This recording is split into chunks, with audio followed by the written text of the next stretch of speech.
100% fee రాయితీతో AI నేర్చుకోవాలనుకుంటున్నారా? Attend quality third gen AI test 2025. నమస్కారం, welcome to I dream. Health talks with Vijitha కార్యక్రమానికి స్వాగతం. ప్రస్తుతం మనతో పాటు ఉన్నారు general consultant doctor V Aditya Ranganath garu. ఇప్పుడు వారితో మాట్లాడేద్దాం. నమస్తే అండి. నమస్తే అండి.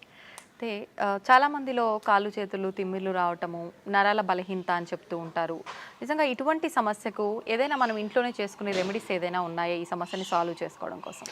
ఖచ్చితంగా ఉన్నాయి. అంటే మనకి దేవుడు ఇచ్చిన మెడిసిన్ అంతా కూడా మనకి కిచెన్లోనే ఉందన్నట్టు మనకి అవైలబుల్ చాలా ఉన్నాయి. మోరోవర్ అంటే మీరు ఇప్పుడు అడిగారు, లైక్ నరాల బలహీనత గురించి అడిగారు కదా. ఇంకొకటి చాలామందికి డయాబెటీస్ ఉంది అనుకోండి. డయాబెటిక్ న్యూరోపతి అంటాం. అంటే నర్వ్స్ డ్యామేజ్ అయిపోవడం వల్ల కొంతమందికి అరికాలలో బాగా మంటలుగా ఉంటాయి, తిమ్మిర్లు ఉంటాయి, చురుకు చురుకు పొడిచినట్టు, జివ్వమని లాగినట్టు, ఈవెన్ చేతుల్లో కూడా, అరచేతుల్లో కూడా. కొంతమందికి స్పైనల్ ప్రాబ్లమ్స్ ఉంటాయి, ఒకవైపు బాడీ లాగినట్టు, కాళ్ళు చేతులు తిమ్మిర్లు అట్లా కూడా ఉంటాయి. సో ఇదన్నీ ఏంటి అని అంటే రిలేటెడ్ అదే నరాలకి సంబంధించే. సో నరాలు ఎందుకు బలహీనపడుతున్నాయంటే, ఒకవేళ కొంతమందిలో ఏమంటారు ఆల్కహాల్ అలవాటు, స్మోకింగ్ అలవాటు ఉన్నా కూడా ఒకవేళ అది కూడా డ్యామేజ్ చేస్తాయి. సో కొంతమంది ఒకవేళ ఎక్కువ ట్రావెలింగ్ చేశారనుకోండి, వాళ్ళకి స్పైనల్ ప్రాబ్లమ్స్ ఏదైనా రావడం, ఈ స్పీడ్ బ్రేకర్స్, ఈ గతుకులు ఇవన్నీ. సో అట్లాంటప్పుడు కూడా డ్యామేజ్ అయినా మనకి మళ్ళీ నెర్వ్స్ మీదే పడుతుంటుంది. అంటే స్పాండిలోసిస్ అలాంటి వాళ్ళకి కూడా ఈ ఇబ్బందులు ఉంటాయి చాలా బాగా. అండ్ డయాబెటీస్ వాళ్ళకి తెలిసిందే. సో మెయిన్గా మనం అంటే దానికి మళ్ళీ మనం డ్రగ్స్ వాడతాం. నైట్ టైం ఒక ట్యాబ్లెట్ వేసుకోండి అని చెప్తారు, కొంచెం ఈ తిమ్మిర్లు తగ్గడానికి వాటికి. అండ్ మళ్ళీ దాని నుంచి కూడా కొన్ని సైడ్ ఎఫెక్ట్స్ ఉండనే ఉన్నాయి. సో వాటి నుంచి బయటపడడానికి మన ఇంట్లోనే చేసుకోవడానికి నిజంగా బాగా పనిచేసే ఉన్నాయి. నేను చెప్తాను, ఈ పద్ధతులు మీరు పాటించండి, ఖచ్చితంగా తగ్గుతుంది. సో ఫస్ట్ థింగ్ మెయిన్గా ముందు రిలీవింగ్ చెప్పాలంటే, మన పెయిన్ తిమ్మిర వచ్చింది రిలీవ్ చేసుకోవడానికి ఏంటో చెప్పి తర్వాత మనం డైట్లో కూడా. సో ఏం చేయొచ్చానంటే, ఒక 2 పాత్రలు తీసుకోండి, 2 కంటైనర్స్ తీసుకొని ఒక దాంట్లో గోరువెచ్చని నీళ్ళు వేయండి, కల్లుప్పు కలపండి. లేదు అంటే నార్మల్ సాల్ట్ అయినా ఓకే, బట్ కల్లుప్పు అయితే బెస్ట్. ఇంకొక దాంట్లో నార్మల్ వాటర్, మామూలు చల్లనీళ్ళు తీసుకోండి.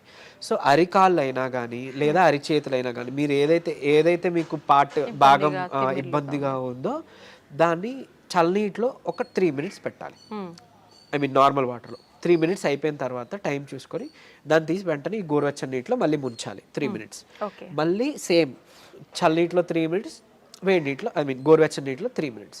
అయిపోయింది. 4 times కదా. ఇలా మార్నింగ్ అండ్ ఈవినింగ్ ఆర్ లేదా నైట్ చేసుకోండి. ఇది అంతా చేయడానికి మహా అయితే 20 నిమిషాలు పడుతుంది, లేదా 15 నిమిషాలు పడుతుంది, లేదా 12 నిమిషాలు, అంతే కదా, 4-3. సో ఇది చేసుకుంటే మీకు చాలా హవర్స్ వరకు రిలీఫ్ ఇచ్చేస్తుంది, డ్యామ్ ష్యూర్. సరే ఫస్ట్ డేనే ఒకవేళ రిలీఫ్ రాకపోయినా కొంతమందికి సెకండ్ డే థర్డ్ డే వస్తుంది, కొంతమందికి ఫస్ట్ డేనే రిలీఫ్ ఇచ్చేస్తుంది. ఇకపోతే మనం నెర్వ్స్ని ఏదైతే డ్యామేజ్ అయ్యో ఆ నెర్వ్స్ని మళ్ళీ మనం రీగెయిన్ చేసుకోవాలి కదా, ఆ నెర్వ్స్ని మనం స్ట్రెంథన్ చేసుకోవాలి కదా. అలా బాగా పనిచేసేది ఏదైనా ఉంది అని అంటే నువ్వులు ది బెస్ట్. అంటే మీరు గమనించుకొని ఉంటే మనకి ఏదైనా అంటే ఆఫ్టర్ ప్రెగ్నెంట్ లేడీస్ డెలివరీ అయిన తర్వాత, లేదంటే పోస్ట్ సర్జరీ అయి వచ్చిన తర్వాత ఎవరికైనా కానీ తెలగపిండితో కూర చేస్తారు ఆంధ్ర సైడ్, ఆర్ నువ్వులతో ఏదైనా పదార్థం చేసి ఇవ్వడం, ఇట్లాంటివన్నీ, మునగాకు, ఇవన్నీ యూజ్ చేస్తూ ఉంటారు. సో ఏంటి అని అంటే అవి ఇన్స్టెంట్గా ఎనర్జీ తీసుకురావడానికి, నరాలకి సత్తువు తీసుకురావడానికి హెల్ప్ అనమాట. సో మీరు నువ్వుల్ని ఎలా తీసుకోవచ్చు అని అంటే తెల్ల నువ్వులే, కడిగిన నువ్వులు, తెల్ల నువ్వులు తీసుకోవచ్చు. నల్ల నువ్వులు అంటే కొంచెం వెయిట్ చేస్తుంది అంటారు కొంతమందికి. తెల్ల నువ్వులు మీరు డైలీ ఒక మనిషికి 3 చెంచాలు లిమిట్ అన్నట్టు, అట్లీస్ట్ 3 చెంచాలు తీసుకోవాలి. మీరు దాన్ని పౌడర్ చేసి ఏదైనా మిక్స్ చేసి దాంట్లో తీసుకున్నా ఓకే, తినే దాంట్లోనో లేకపోతే ఏదైనా తాగే దాంట్లో. లేదు నమిలి తినేస్తా ఉంటే డైరెక్ట్గా నమిలి తినొచ్చు, చక్కగా మంచిదే.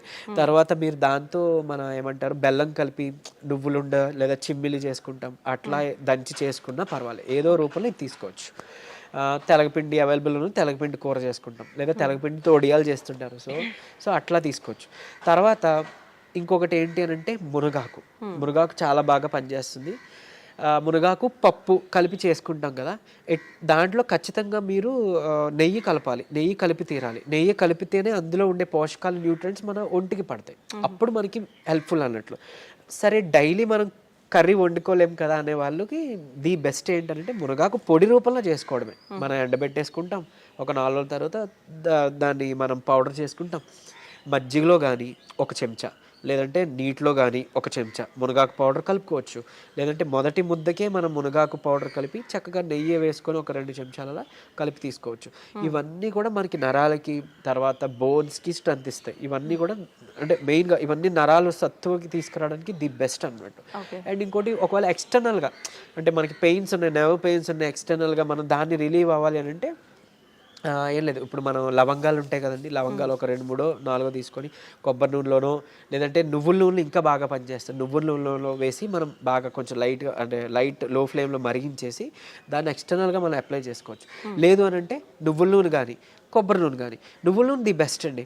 మనకి నరాలకి సంబంధించిన ఏమైనా ఇబ్బంది ఉంటుంటే నువ్వుల నూనె తీసుకొని ఒక 4 చుక్కలు రాత్రిపూట పడుకునేటప్పుడు బొడ్లో వేసుకోండి. ఆయిల్ నావలింగ్ అంటాం. సో బొడ్లో వేసుకొని జస్ట్ ఒక 2 minutes అలా మసాజ్ చేసి మీరు పడుకుపోవచ్చు. సో బాడీలో ఉన్న నర్వ్స్ అన్నీ కూడా రిలాక్సింగ్ అవుతాయి అనమాట. ఆ పెయిన్స్ వాటివన్నీ తగ్గించి మీకు నిద్ర బాగా పడుతుంది. అండ్ ఎక్స్టర్నల్గా పెయిన్స్ ఎక్కడైనా ఉంటే ఇదే నువ్వుల నూనెలో కొంచెం కర్పూరం బిళ్ళ మనం హారతికి వాడేది, ఆ కర్పూరం ఒక 2 బిళ్ళల్ని మనం పొడిలా చేసేసి వేసేసి కలిపేసి చక్కగా రాసుకోండి. ఎక్కడైనా కానీ పెయిన్స్ ఎక్కడైనా రాసి మసాజ్ చేసుకోవచ్చు. నువ్వుల నూనె దొరకకపోతే కొబ్బరి నూనె ఇలా చేసుకుంటే ఎక్స్టర్నల్గా పెయిన్స్ రిలీవ్ అవుతాయి. ఇంటర్నల్గా ఈ డైట్తో మనకి నరాలు సత్తు బాగా పెరుగుతుంది అనమాట. అంత బాగా యూజ్ అవుతుంది ఇది. ఓకే. సో అలానే మనం స్పాండిలోసిస్ ఉన్న వాళ్ళు కానీ స్పైన్ ప్రాబ్లమ్స్ ఉన్న వాళ్ళలో కూడా ఈ నరాలు లాగినట్టు జిమ్ అన్నట్టు అని మాట్లాడుకున్నాం కదా. అంటే కొంతమందికి ఒక సైడ్ ఉంటుంది, పాపం కొంతమందికి 2 సైడ్ కూడా ఉంటుంది. సో అయితే ఇక్కడ ఒక చిన్న టిప్ ఏంటి అని అంటే అలాంటి వాళ్ళకి అంటే చిన్న ఎగ్జైట్ అంటే బాడీలో ఒక చిన్నది ఏదైనా స్టిమ్యులస్ వచ్చినా కూడా వాళ్ళకి కరెంట్ షాక్లా అనిపిస్తుంటుంది అనమాట. సో అలాంటి వాళ్ళకి వాటర్ తాగే పద్ధతి ఒకటి ఉంది. సో ఏం చేస్తారు అంటే మామూలుగా మనకి దాహం వేసినప్పుడు యూజువల్లీ మనం అలా పైకెత్తేసి గట్టగట్ట తాగేస్తాం కదా. నార్మల్గానే అది కరెక్ట్ పద్ధతి కాదు, మనకి తెలియదు కాబట్టి మనం అలా తాగేస్తున్నాం.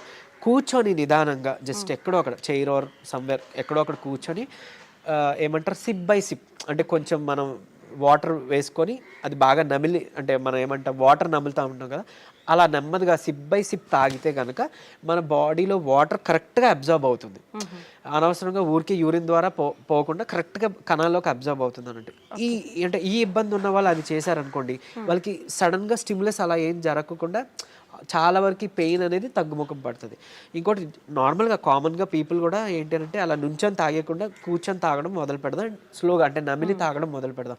దీనివల్ల ఏంటి అని అంటే ఇప్పుడు యూజువల్లీ మనం ఎక్కువ తాగామనుకోండి వాటర్, బాడీకి కావాల్సినంత కన్నా ఎక్సెస్ ఏదైతే మిగిలిపోయిందో అది త్రూ యూరిన్ బయటికి పోతుంది. అండ్ మోర్ ఓవర్ సరే ఓన్లీ వాటరే పోతుందా అంటే పెద్ద మనం బాధపడాల్సిన పని లేదు. బట్ కాకపోతే మన ఎలక్ట్రోలైట్స్ ఏవైతే బాడీలో ఉన్నాయో అవి కూడా పోతాయి యూరిన్ ద్వారా. సో అందుకని మనకి నీరసం వస్తుంది, బీపీ లో అయిపోయినట్టు అనిపిస్తుంది. సో ఇట్లాంటి ఇబ్బందులు ఉన్నాయి. సో ఏదైనా అతివృష్టి అనావృష్టి అంటారు కదా, మంచిది కాదు అని అన్నట్లు. సో అందుకే ఈ పద్ధతిలో తీసుకున్నాం అనుకోండి కొంచెం మన బాడీకి హెల్త్ బాగుంటుంది. అండ్ ఈవెన్ పొద్దున్న లేచిన వెంటనే 1 లీటర్ వాటర్ తాగి అలవాటు చేసుకొని ఒక 1 hour తర్వాత మళ్ళీ 1 లీటర్ వాటర్ తాగి ఇంకా అక్కడతో అయిపోయింది. మిగిలిన టైం అంతా డే నుంచి నైట్ వరకు కూడా మీకు దాహం వేస్తేనే తాగండి. ఒక గ్లాస్ వాటర్ ఎంతో, ఎక్కువ తాగాల్సిన పని లేదు. అంటే ఎక్కువ వాటర్ తాగితే మనకి మంచిదని విన్నాం కదా, ఆ ఎక్కువ తాగేది ఇలా తాగమని, అంతేగాని తాగిన ప్రతిసారి ఎక్కువ తాగడం అది మంచి పద్ధతి కాదు. దాదాపు 4 నుంచి 5 లీటర్లు తాగాలి అంటుంటారు కదా సార్. అలా ఏం లేదండి, అంటే 3.5 లీటర్ 4 లీటర్ సరిపోతుంది. మన ఈ పద్ధతిలో తాగితే అంతే వస్తుంది.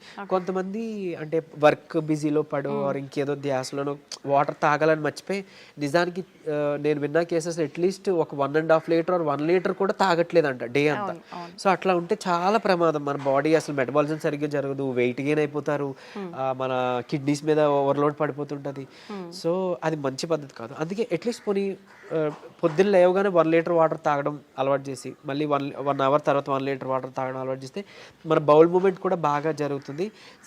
ఏమంటారు టాక్సిన్స్ అన్నీ కూడా మన మలం ద్వారానే పోవాలి. మన గట్ క్లియర్ అయిపోయింది అనుకోండి, మన కాలర్ మన గట్ క్లియర్ అయింది అనుకోండి, అందులోంచి ఆల్మోస్ట్ 90% ఆఫ్ టాక్సిన్స్ పోతాయి. అక్కడే 95% ఆఫ్ రోగాలు పోతాయి, దోషాలన్నీ పోతాయి. సో అది క్లియర్ చేసుకోలేకపోతున్నాం కాబట్టి ఇబ్బందులు అన్నీ వస్తాయి. సో ఈ పద్ధతి పాటిస్తే ఓవరాల్ అంతా బాగుంటుందండి. ఓకే, థ్యాంక్ యూ అండి, థ్యాంక్ యూ వెరీ మచ్.